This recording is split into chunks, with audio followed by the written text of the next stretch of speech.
इसमें आपको हम केवल मानवीय करुणा की दिव्य चमक, सर्वेश्वर दयाल सक्सेना इसके लेखक हैं।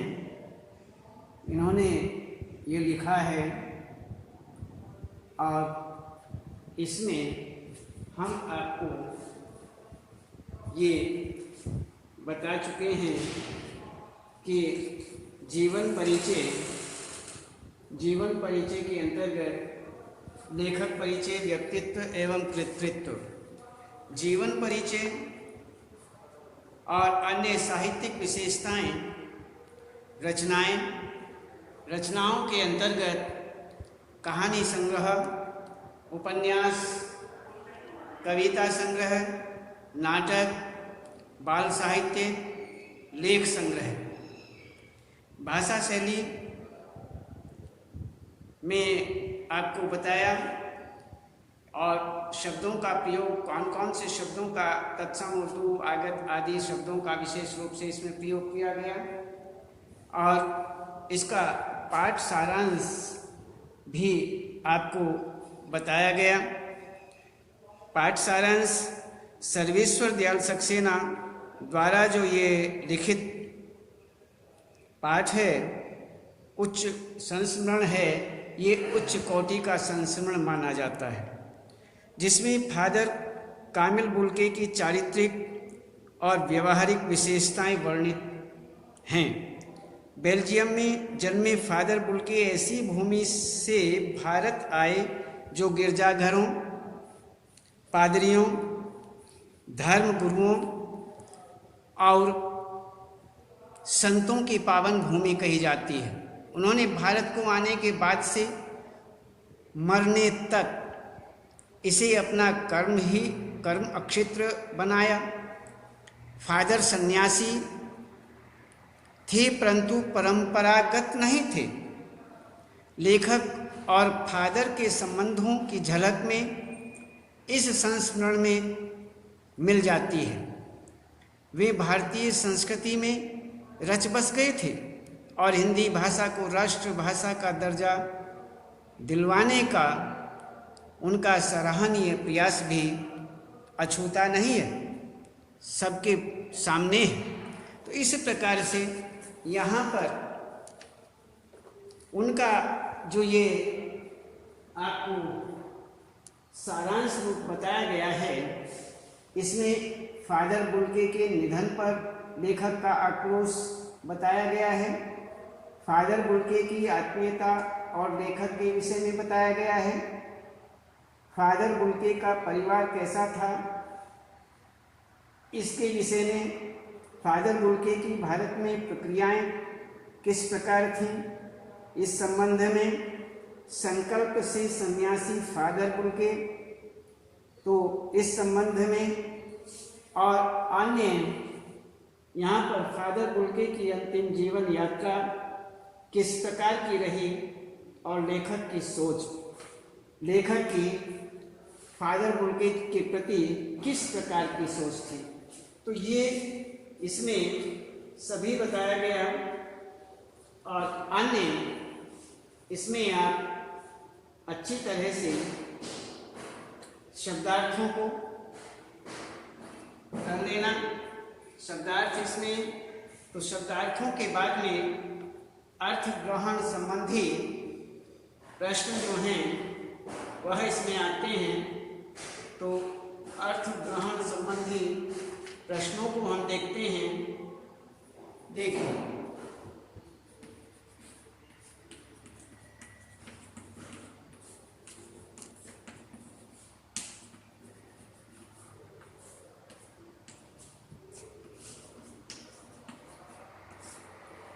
अर्थ ग्रहण संबंधी प्रश्न। इसमें सबसे पहले यहाँ पर एक आपको छोटा सा यहाँ पर गद्यांश दिया जाता है।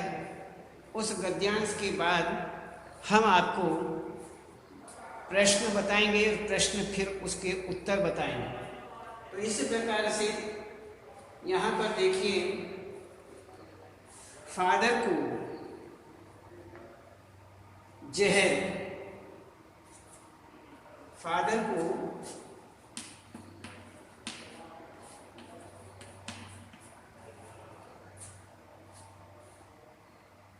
जहरवाद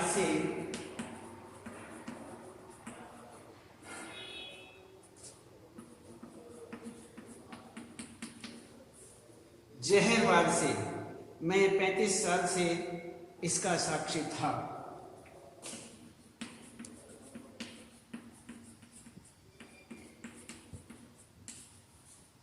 मैं 35 साल से इसका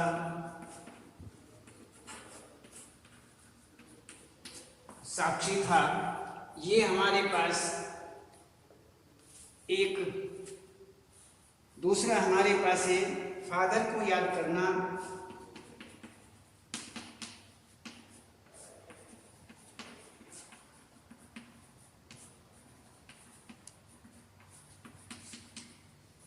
फादर को याद करना अपने आशीषों से भर देते।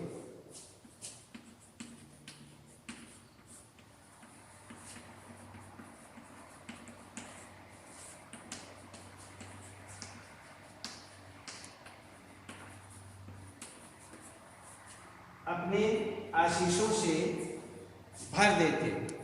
इसी ही प्रकार से यहाँ पर तीसरा है, फादर कुल के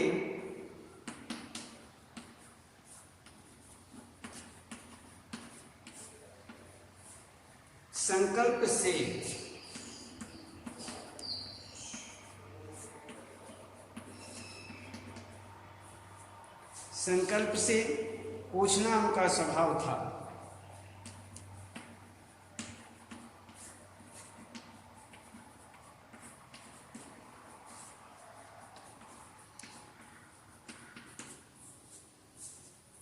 इसी ही प्रकार से और भी हैं, और इसमें जैसे आज वह नहीं है, आज वह, अभी इनको ही देख लेते हैं। इसमें इस प्रकार से यहाँ पर अन्य आपको आगे फिर और बताएंगे, फिलहाल इन्हें देख लेते हैं। तो सबसे पहले हम इसमें देखते हैं कि फादर को जहरवाद से नहीं मरना चाहिए था। जिसकी रगों में दूसरों के लिए मिठास भरे अमृत के अतिरिक्त और कुछ नहीं था, उसके लिए इस जहर का विधान क्यों हो? यह सवाल किस ईश्वर से पूछें? प्रभु की आस्था ही जिसका अस्तित्व था, वह देह की इस यातना की परीक्षा उम्र की आखिरी देहरी पर क्यों दे? एक लंबी पादरी के सफ़ेद चौगे से ढकी आकृति सामने है। गोरा रंग, सफ़ेद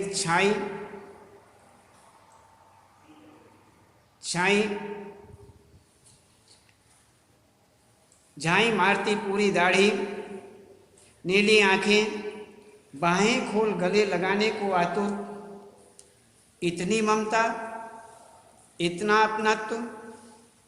इस साधु में अपने हर एक प्रियजन के लिए उमड़ता रहता था। मैं 35 साल से इसका साक्षी हूँ। तो इसमें ये आपका पैराग्राफ गद्यांश हुआ, और इस गद्यांश में यदि हम देखें, पहला प्रश्न आपको बताते हैं कि जैसे फादर की मृत्यु का कारण क्या था? फादर की मृत्यु का कारण क्या था? लेखक ऐसी मृत्यु को अनुचित क्यों मानता है? यदि इसी ही गद्यांश से इसका उत्तर निकालना है तो हम बताते हैं कि फादर की मृत्यु का कारण कष्टदायी जहरीला फोड़ा अर्थात जहरवाद था। लेखक फादर के लिए ऐसी मृत्यु को इसलिए अनुचित मानता है क्योंकि फादर जीवन भर दूसरों को स्नेह और ममता का अमृत बांटते रहे। अतः ऐसे व्यक्ति के लिए ऐसी कष्टदायी मृत्यु का विधान नहीं होना चाहिए। इसी प्रकार से आगे यदि हम और अन्य प्रश्न देखें तो इस प्रकार से बनता है कि गद्यांश के आधार पर फादर के व्यक्तित्व की विशेषताएं लिखिए। फादर ईश्वर के प्रति गहरी आस्था रखते थे। वे पादरी जैसे दिखते थे। उनका रंग गोरा था, सफ़ेद झाई मारती हुई भूरी दाढ़ी थी और नीली आंखें। वे अपने हर प्रियजन को गले लगाने के लिए आतुर रहते थे। अगला प्रश्न बनता है, वह दे कि इस यातना की परीक्षा उम्र के आखिरी देहरी पर क्यों दें? आशय स्पष्ट कीजिए। वह देह की इस यातना की परीक्षा उम्र के आखिरी देहरी पर क्यों दें, यह स्पष्ट करना है। उत्तर में लेखक ईश्वर से पूछना चाहता है कि फादर जीवन भर दूसरों में प्यार और ममता बांटते रहे।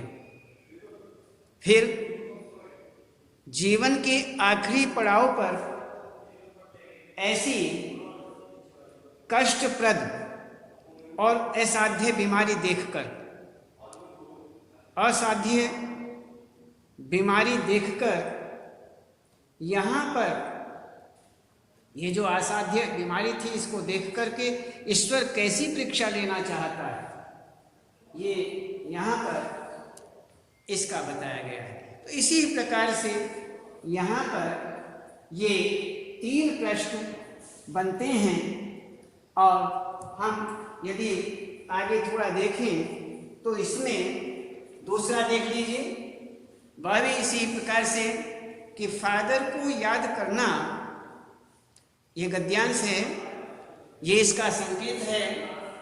फादर को याद करना ... अपने आशीषों से भर देते, ये इसमें बताया गया है। और फादर को याद करना एक उदास शांत संगीत को सुनने जैसा है। उनको देखना करुणा के निर्मल जल में स्नान करने जैसा था और उनसे बात करना कर्म के संकल्प से भरना था। मुझे परिमल के वे दिन याद आते हैं जब हम सब एक पारिवारिक रिश्ते में बंधे जैसे थे, जिसके बड़े फादर बुल्के थे। हमारे हंसी मजाक में वह निर्लिप्त शामिल रहते, हमारी गोष्ठियों में वह गंभीर बहस करते, हमारी रचनाओं पर बेबाक राय और सुझाव देते और हमारे घरों के किसी भी उत्सव और संस्कार में वह बड़े भाई और पुरोहित जैसे खड़े हो हमें अपने आशीषों से भर देते। ये हमारा हुआ ये दूसरा गद्यांश। इसमें पहला प्रश्न जो है वह इस प्रकार से बनता है, परिमल क्या है? परिमल क्या है? उसमें फादर अपनी भूमिका का निर्वाह कैसे करते थे? परिमल इलाहाबाद की एक साहित्यिक संस्था थी। उत्तर, परिमल इलाहाबाद की एक साहित्यिक संस्था थी।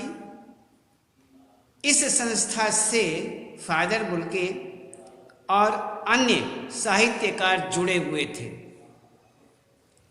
वे यहाँ एकत्र होते थे फादर परिमल की गोष्ठियों में गंभीर बहस करते थे। वे अन्य रचनाकारों की रचनाओं पर अपनी राय व्यक्त करते और सुझाव देते थे। इस प्रकार से यहाँ पर ये प्रश्न और उत्तर हुआ। इसी प्रकार से दूसरा प्रश्न, लेखक को फादर बड़े भाई या और पुरोहित जैसे क्यों लगते थे? उत्तर में फादर परिमल से जुड़े साहित्यकारों के साथ पारिवारिक रिश्ते रखते थे। वे इन सदस्यों के पारिवारिक उत्सवों और संस्कारों में शामिल होते थे और बड़े भाई या पुरोहित के समान ढेर सारे आशीर्वाद देते थे। इसलिए फादर लेखक को बड़े भाई या पुरोहित के समान लगते थे। आज से स्पष्ट।